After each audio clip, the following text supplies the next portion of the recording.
Hello YouTube friends, welcome to my channel. If you're new here, my name's Deidre from Our Upcycled Life, and I do lots of thrifting, repurposing, upcycling, DIY content. Love to have you follow along. So make sure you like, subscribe, hit the bell for notifications so you don't miss any great content. Today I'm doing a weekly wrap up. I had a busy week. I'm in Ontario, Canada, and things are finally starting to open up a little bit. I haven't been thrifting yet, but we had a community yard sale on the weekend and I picked up some great stuff. So I wanted to share with you what I found and show you maybe what I was going to do with them.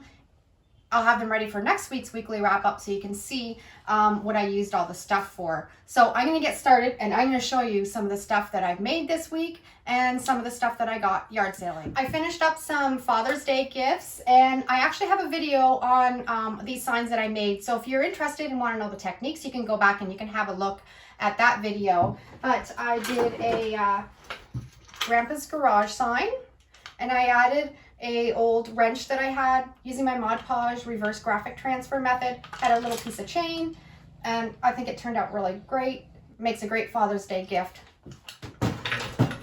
And I also made this sign for the fishermen. Pallet wood, old pallet wood, painted with acrylic paint, used a Mod Podge reverse graphic transfer, and then I used some old spindles that I had to put them all together. And I think that turned out fabulous too. And when I'm out yard selling, I always love to look for the old hand saws because they make amazing little signs for grandpa or dad or an uncle to hang up in their garage or in a man cave. And this one I did workshop, added a rusty hinge on the end, and I think it turned out really great. Now when you're doing these saws, you have to make sure that you prime them first, because if you don't, they'll kind of leach through. You can kind of see how this one's kind of leached through a little bit, the rust comes through. So I always give it a coat of primer first and then paint my chalk paint on top, and then I do my Mod Podge reverse graphic transfer. And that one's really cute too. I also this week finished up these frames and I did a tutorial on how to distress picture frames without having to sand. And it's a really awesome technique. I'll put the link up here for that video if you want to know that technique on how to do it. But I had a set of 3 and I used the botanical prints out of off of the website from the Graphic Fairy. She has all kinds of free graphics that you can use. And I think these turned out really great. And it's such an easy technique to distress new picture frames and make them look old. This sign was a popular one. I did a painting technique on this one. I also have a full tutorial on how I made this sign, and I think it would look fantastic on a deck or a porch, and ice cold lemonade.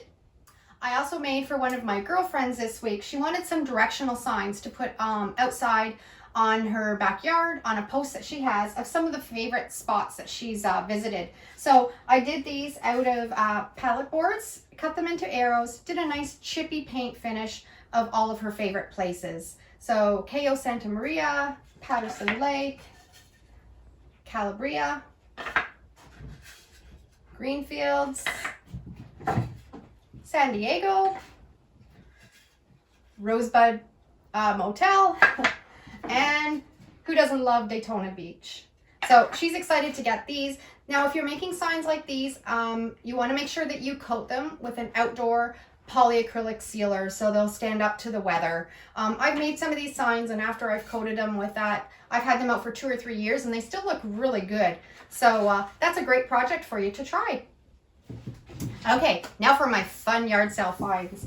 I love looking for pottery, especially pottery from the 70s. And I found this beautiful homemade dish, and I think it was 50 cents. And I just love the texture of it, and one of my favorite finds. And I also found this little glass terrarium, I think they're called. I'm going to put a nice little air plant in it. It lifts up, and I think it'll look great in my hutch in my kitchen. And just an old flower pot, probably from the 70s. There's no markings on it, but it's going to look fantastic with a nice plant in it. I picked up 2 brass candlesticks, and I think they were 25 cents for the 2. I really love these. I like stacking them, all different kinds of sizes and heights. So these are going to go in my bedroom. and always on the hunt for cool looking glass bottles. So I found these two. I love the little handle on this one, and I love the colors. I like the nice amber color of this one, and I'm gonna put them in the hutch in my kitchen. And I found this beautiful honey tin. These are really fun to find, and they're collectible. So I'm not sure if I'll hang on to this. I might just resell it, but that was a nice find. And I found all kinds of old tins.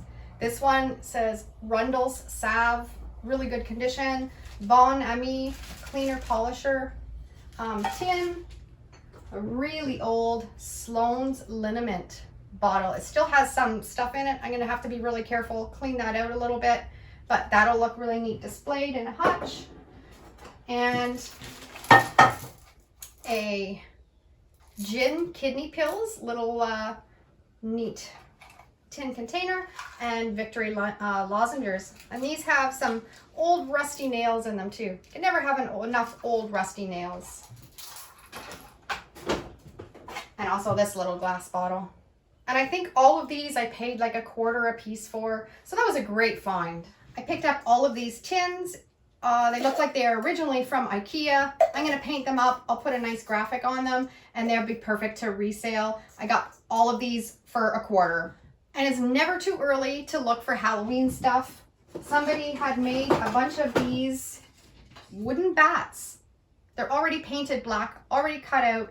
I think what I'm going to do, I'll probably decoupage them with a really cool Halloween napkin when they come out in the dollar store to dress them up. Maybe hang them from a little string, and they'll be perfect for Halloween decor. And I got 6 of them, and they're $1 for all 6. So that'll be a really fun DIY project once fall comes around. One of the most amazing finds were all of these spindles. I got all kinds of these spindles. I think I've got 1, 2, 3, 4, 5, 6, 7, 8, 9, 10, 11, 12, 13, 14, 15 of them.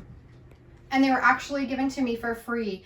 Not sure what I'm gonna do with them yet. I might make them into little serving trays. I might, I don't know. So stay tuned for a project with these DIYs. I also found this wooden bench. Handmade, really heavy, really sturdy. Picked it up for $5.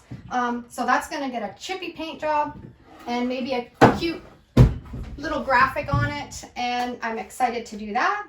And my favorite find, I love rusty, chippy things. And I found this old little toolbox, wooden handle, tin, handmade. But the best part is it's right full of old nails, finishing nails, all different sizes and lengths. So I will have enough for my projects for years. And I paid $5 for this whole little toolbox and all of the nails in it. So I love finding stuff like that. So that wraps up everything that I worked on this past week and all my treasures that I found while I was out yard sailing. So I'm gonna have a busy week. I got lots to put together, lots to work on, and I hope you guys enjoyed this wrap up. So we'll see you again in the next video. Take care, guys. Thanks so much for watching today's video, and if you have any questions or comments, leave them down below. I love to read them. I'll be sharing so many more DIY, thrifting, repurposing videos, so if you aren't already following along, make sure to hit that subscribe button and the notification bell, and that will let you know when I upload my next video. See you real soon. Take care and have a great day.